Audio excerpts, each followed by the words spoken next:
welcome to another exciting edition of Million Dollar Peddlers. I'm Papergoy, and today we're going to talk about buys you shouldn't make. But it's not exactly what you think that I'm going to be talking about. There certainly are buys that you shouldn't make, and by that I mean they aren't money making and there's no reason whatsoever to buy them.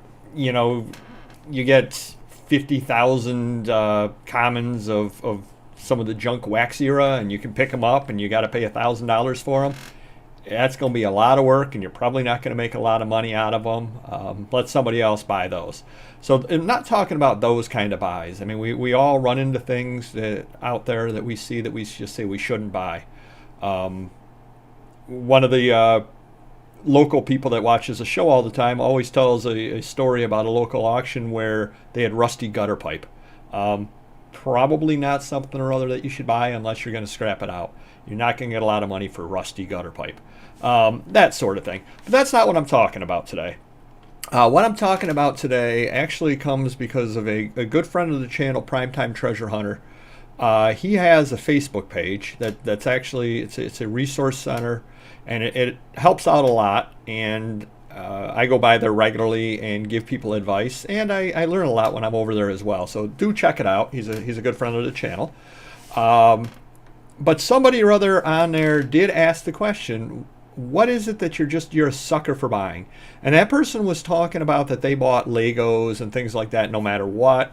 They love big lots of Legos and that, and even though they didn't necessarily make a lot of money off of them, they enjoyed buying them. Well, I took his question to be a little bit different and took it in a little bit different direction as I thought about it. And that's, are there items that I buy that I'm not going to make a lot of money on, but I'm buying them anyway? And yes, there are.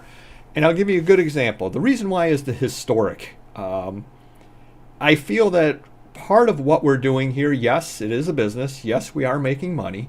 And I don't buy things to lose money by any means. So I do make money on the things that I'm going to tell you about, but I certainly don't make the kind of money that I should for what they are. And that's African magazines. Back, throughout the 1900s, 1920s, 1930s, et cetera, Britain had a lot of Africa, Rhodesia, South Africa, various countries like that. And they put out magazines, and occasionally you come across a few of the African magazines at an estate sale, and they usually want $1, $2 on them, whatever, and they do sell. They're very, very slow sellers, but they do sell. I buy them every single time that I see them, and I do see them from time to time up this way. Why? Because how many of them can possibly be out there? And I know that whoever buys them, they will be going to a very, very good home. So it isn't necessarily about the money. Yes, of course, I'm making money on them. I'm not buying them. I'm not a charity, basically. So I do make money on them. But they're not the wisest thing in the world for me to purchase. But from time to time, that ends up happening where I'm out somewhere and I see something and I say, if I don't buy this, if this isn't preserved, it's going to go into a dumpster. It's going to go to a landfill, and this is better than a landfill. I can't go out and buy every single Danielle Steele book that I see and that sort of thing. I mean, I don't have the room for it. I don't have the time for it, and there's no profit at all to be made in buying those.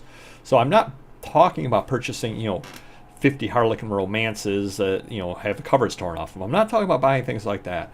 I'm talking about something historic that you just know is very, very rare, and that the person who buys it will give it a very, very good home. So I tend to look at that, and again, yes, it's I'm not completely altruistic. I do make a few dollars when I do that, but I don't make the money that I should for how rare they are, and I don't make the money I should as if I had taken a couple of dollars and spent it on something else. But it does, at the end of the day, make me feel good that these things have gone to a good home. So I guess what I'm asking you to do out there is don't always boil it down to the dollars and cents. And again, none of us are charities. We can't afford to lose money on the things we buy.